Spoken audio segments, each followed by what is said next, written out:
Hey everyone, Mr. Sujano here. At EVO this year, Hyperkin had a full booth set up. As I was walking by, they flagged me down, gave me a full-blown tour of their booth. On top of that, I was able to get my hands on the ADMIRAL right over there for a very short period of time to test out. And to top everything off, they also gave me the sweet hat.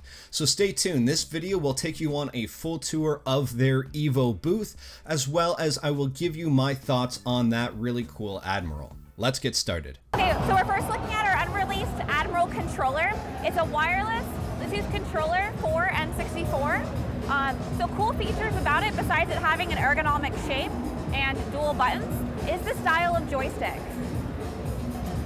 Another cool thing about it is that since it is Bluetooth, it is compatible with PC and Mac.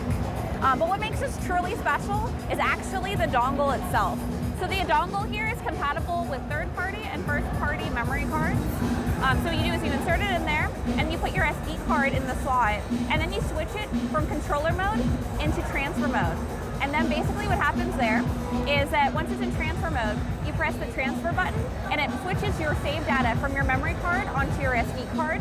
And you can take your SD card and put it in your computer to make sure that you back up your saves.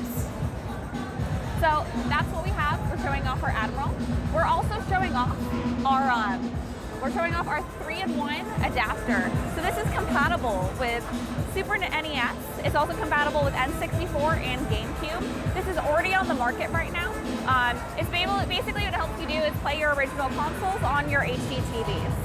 So other products that we're showing off are obviously our consoles that are in the market, our Retron HD, our Super Retron, our Retron 77, which is over here, and they allow you to play various different games, your favorite cartridges on your new TVs as well. So over here, we're actually showing off something really special. So we're showing off our licensed by Capcom Street Fighter bands for Apple Watch. And basically for these are not on the market yet. We actually showed them off at E3 this year. And we're kind of just showing the community right now what we have planned and hearing their feedback and sharing an excitement for our love of fighting games. Alright, so that was a quick tour of their booth. First and foremost, I think that the Apple Watch wristbands for Street Fighter are really cool. Now mind you, I don't own an Apple Watch, so I probably won't be picking up one of these. But for those of you who have Apple Watches and who like Street Fighter, these are something different. I've never seen Hyperkin get into the fighting game community just yet.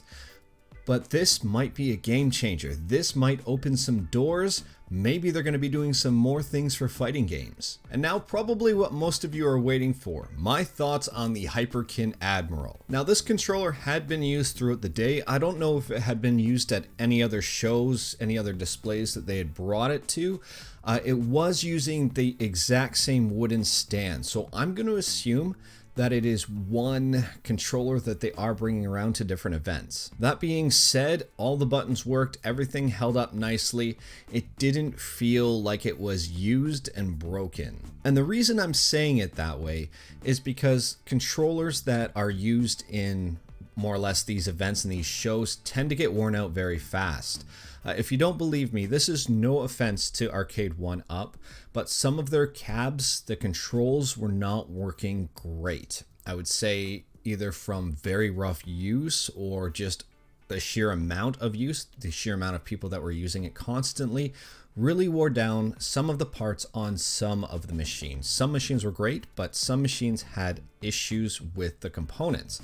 Now that being said, sometimes that also carries over into display models that are used on for example here, the Hyperkin ADMIRAL or any of the other controllers that are set up. Some people are very rough.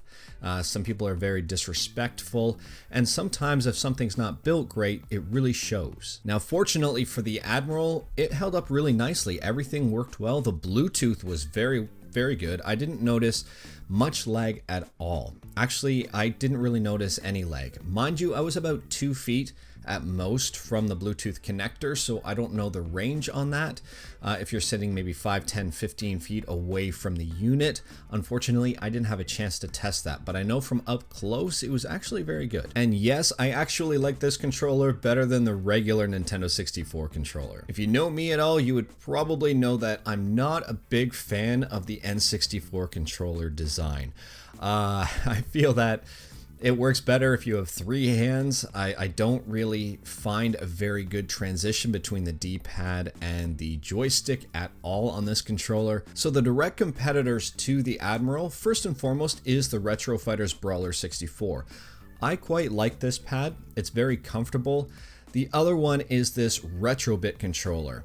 Now, both of these controllers are very similar. This one in specific is very similar to that Admiral design, to the old Hori design. And this Retrobit controller is sitting at $24.99, so 25 bucks.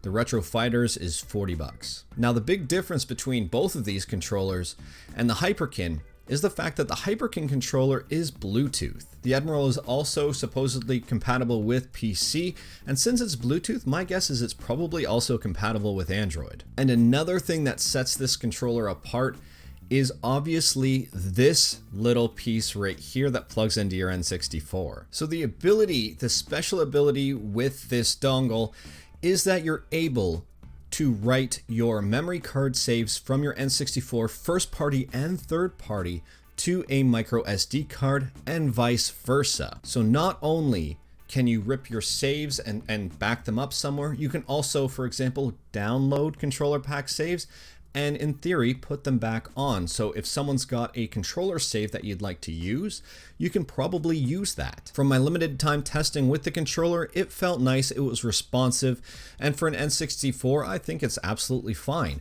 Paired that with the Bluetooth part and this dongle, I really think that this sets it well above the competition. It's really going to come down to price to me, to whether or not that this Hyperkin is going to be worth it, for example, over the $25 Retrobit controller or the $40 Retro Fighter controller. Anyways, that's all I've got for today. If you liked the video, leave a like. If you didn't like the video, leave a like. Hit that subscribe button, check out my other videos, and if you have any questions about the Admiral, I'll do my best to answer them in the comments below. Unfortunately, I don't have one home with me right now to really give you a solid answer, so I'll have to use my memory to the best of my ability. Thank you, everyone. Take care.